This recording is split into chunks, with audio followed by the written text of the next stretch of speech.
Hello दोस्तों, आज की कहानी में आपका स्वागत है।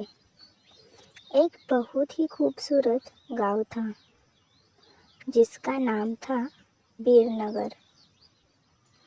यहाँ सभी लोग बहुत खुशी खुशी से रहा करते थे। गांव में सभी कुछ अच्छा चल रहा था और इसी बीच अमेरिका से एक फैमिली अपने पुश्तैनी घर में रहने आती है। उस परिवार में पति पत्नी और उनका छोटा सा बेटा थे जो अपनी हवेली में रहने आए थे। सभी के आते ही गांव वालों में खुशी की लहर दौड़ पड़ी,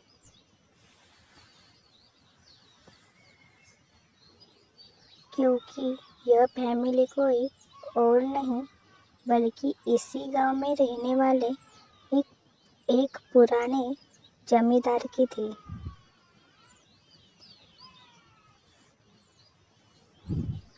और गांव वाले उनकी बहुत इज्जत करते थे। सब कुछ ठीक चल रहा था, लेकिन अचानक एक दिन इस परिवार के बच्चे की तबीयत अचानक बिगड़ने लगती है। सभी को लगता है मौसम का परिवर्तन हुआ होगा, लेकिन बात तो कुछ और ही थी। धीरे धीरे लड़की का चेहरा नीला पड़ने लगा।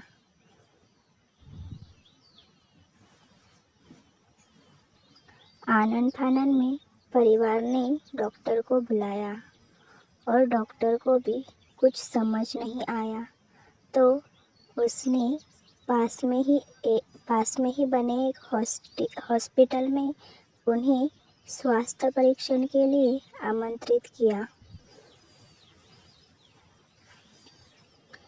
ताकि बच्चे की बीमारी का पता लगाया जा सके।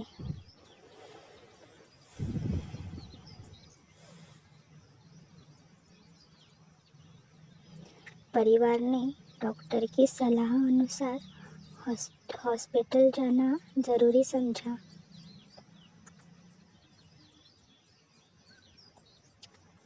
सारे परीक्षण होने के बाद भी कुछ नहीं हासिल हुआ।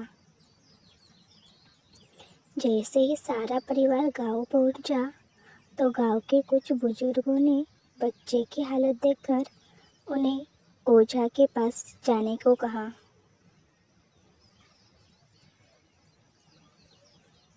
आज भी गांव में पुराने रीति रिवाज के अनुसार झाड़ फूंक करके इलाज करने की प्रथा कायम है। परिवार सभी सदस्य बच्चे के लिए ओझा के पास भी जाने को तैयार हो गए। गांव के पास ही पहाड़ी में एक बाबा रहते थे, जो कि काली विद्या में भी माहिर थे। जैसे ही उनके आश्रम की सीढ़ियों में वह बच्चा अपने परिवार के साथ पहुंचा, तो ओझा जोर जोर से चिल्लाने लगे।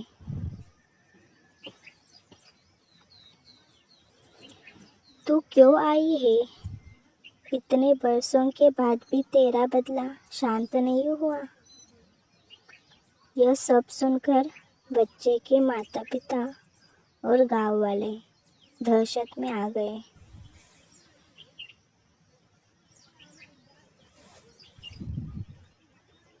उन्हें समझ नहीं आया कि बाबा को इतना क्रोध क्यों आ रहा है,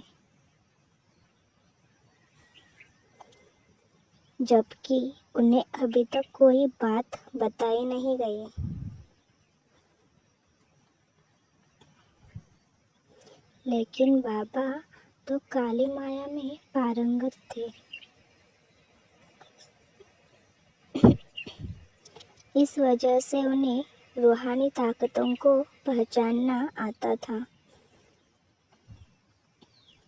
सभी लोगों ने आश्रम में प्रवेश किया,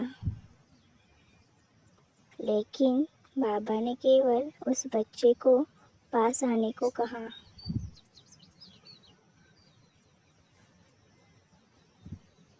बच्चे की हालत बहुत ही खराब थी। उसकी आंखें लाल हो चुकी थी।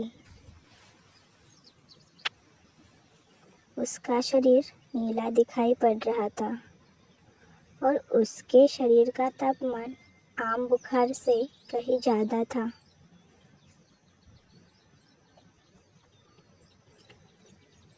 ओझा ने विभूति उठाकर बच्चे के मुंह पर फेंका। बच्चा जमीन पर लेट गया और जोर जोर से हाथ पैर हिलाने लगा। किसी को कुछ समझ नहीं आ रहा था कि बाबा की विभूति से क्या चमत्कार हुआ कि बच्चा अपने आप जमीन पर लेटकर ऐसी हरकतें करने लगा।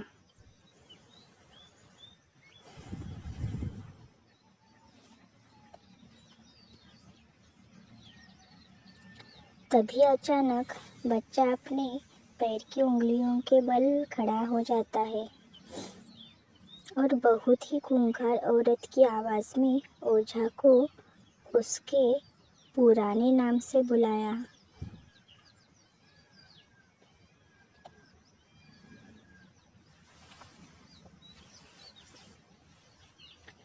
अरे ओ प्रेमनाथ, मैं तुझे नष्ट कर दूंगी।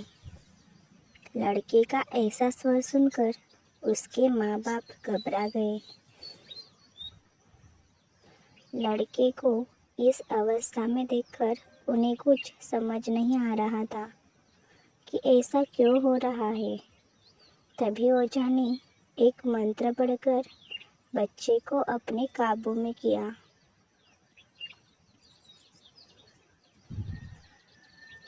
सारे गांव वाले ओझा से पूछने लगे, बाबा ये सब क्या है? यह बच्चा ऐसा क्यों कर रहा है? तभी ओझा ने बताया कि इसके अंदर कोई चुड़ैल आ चुकी है, जो कि आज 17 साल पहले चोरी के आरोप में जिंदा जला दी गई थी। उसे ऐसी सजा देने वाले कोई और नहीं बल्कि इसी बच्चे के दादाजी थे। और वह चुड़ैल अपना बदला लेने के लिए आई है, क्योंकि वह गर्भवती अवस्था में जिंदा जली थी और उसके कोख में पल रहा मासूम बच्चा भी जल गया। इसी वजह से वह उस वंश को भी दर्दनाक मौत देना चाहते हैं।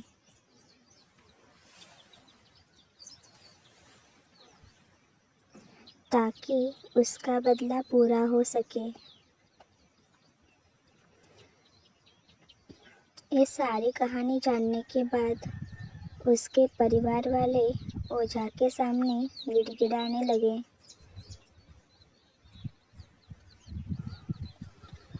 और अपने बच्चे की जान की भीख मांगने लगे। तभी ओझा ने अपनी घोर तपस्वी शक्ति से मंत्रों के उच्चारण के साथ उस चुड़ैल को मासूम बच्चे से बाहर निकाल दिया और कुछ ही क्षणों में बच्चा सामान्य हालत में आने लगा। सभी को लगा कि सब कुछ हमेशा के लिए ठीक हो गया, लेकिन यह तो एक शुरुआत थी।